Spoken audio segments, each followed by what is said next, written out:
Salut! Alors ce coup-ci, j'ai fait une vidéo là sur 2 exercices, en gros sur 2 pages de mon e-book Drums Evolution. Alors, le premier, ce que j'appelle l'accent avancé 1, c'est-à-dire que là, on va commencer à faire des accents pas seulement avec la main droite, mais aussi avec la main gauche pour les droitiers. Donc pas seulement avec la main forte, mais aussi avec la main opposée, la main faible. La main forte pour les gauchers, c'est la gauche. Donc là, l'exercice, c'est d'arriver à savoir où t'en es, parce que là, quand tu commences à mettre des accents avec la main gauche sur un débit de double croche, là, tu commences à mettre ce qu'on appelle un peu des syncopes. Paf, paf, ça part en l'air. Et ça peut vite te faire perdre le fil. Ce premier exercice, tu as vu, là, je vais juste mettre un accent sur la droite, un accent sur la gauche, en gardant un roulement en double croche.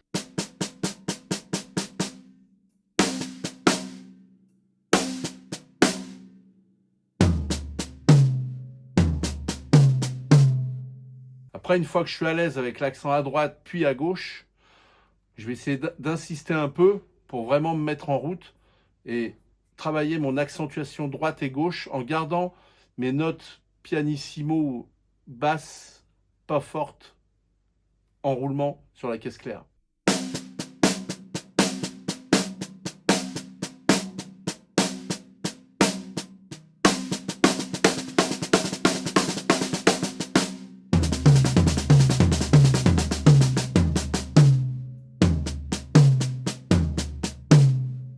Ok, donc maintenant que je suis à l'aise, je fais un premier break.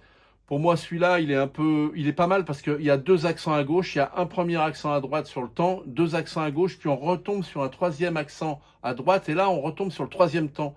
Donc, ça peut te donner un repère de rythmique, et ensuite, on finit, et puis tu retombes sur le 1 suivant. J'espère que je suis clair, hein, parce que c'est compliqué cette histoire.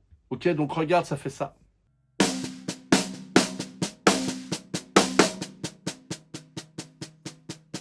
Après, tu as vu, j'ai d'abord bossé sur la caisse claire. Après, je vais distribuer sur les fûts. Bon, là, pour l'exercice, avec ma main droite, je viens taper mon tom basse. Et avec ma main gauche, je viens attaquer mon tom aigu. Parce qu'il est plutôt sur ma gauche et que le tom basse est sur ma droite. Question de pratique.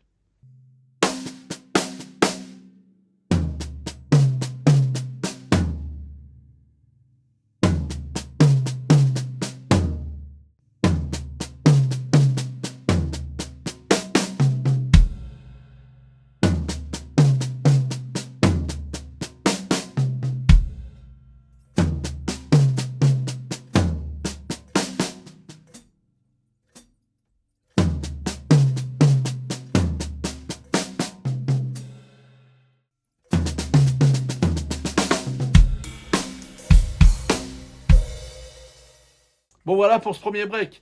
J'en fais un second où là, j'alterne droite, gauche, 2 coups à droite à la fin et je finis mon break. Et pareil, tac, tac, tac, tac. T'as vu? L'accent, il est tous les 3 coups. Du coup, ça peut virer ternaire l'histoire parce que comme tu as un accent tous les 3 coups, c'est un débit de 4 notes par temps. Ça peut foutre le bazar dans ta tête. Et t'as vu, regarde avec le charlet, je marque le temps tranquillement. Il ne faut pas hésiter à le faire très lentement. Et je me rends compte que je reviens sur les temps au bout d'un certain temps d'accentuation. Et là, j'essaye de savoir où j'en suis. C'est hyper important ce truc.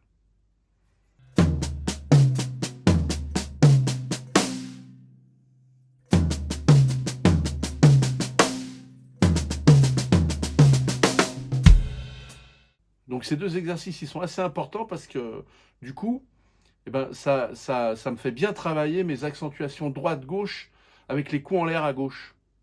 Après, ben, c'est toujours pareil. Il faut le mettre dans le contexte. Donc du coup, ben, je te propose de faire 3 tours de rythme. Et puis le 4e tour, paf, tu places ton break. Ça fait des mesures symétriques. 4 mesures, 3 mesures de rythme, une mesure de break. On va pas trop loin. Ça reste très pop dans l'idée, quoi. Très pop rock, très popies rock.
Bon voilà, je pense que je t'ai tout dit. Écoute, j'espère que t'as suivi. Cette vidéo, vraiment, elle est importante parce que là, ça te fait rentrer dans une sphère différente sur la façon d'attaquer tes roulements et de faire des breaks avec des accentuations un peu en l'air, ce qui met un peu de beurre dans les épinards, j'ai envie de dire. C'est pas une vieille expression des années 12, ça. Allez, bon, et ben voilà. Et puis, ben, la suite au prochain épisode et tu sais ce qu'il te reste à faire. Toujours en description en dessous, les liens au cas où tu as envie de te procurer le e-book 80 pages de Drums Evolution. Ça peut être intéressant. Allez, ciao.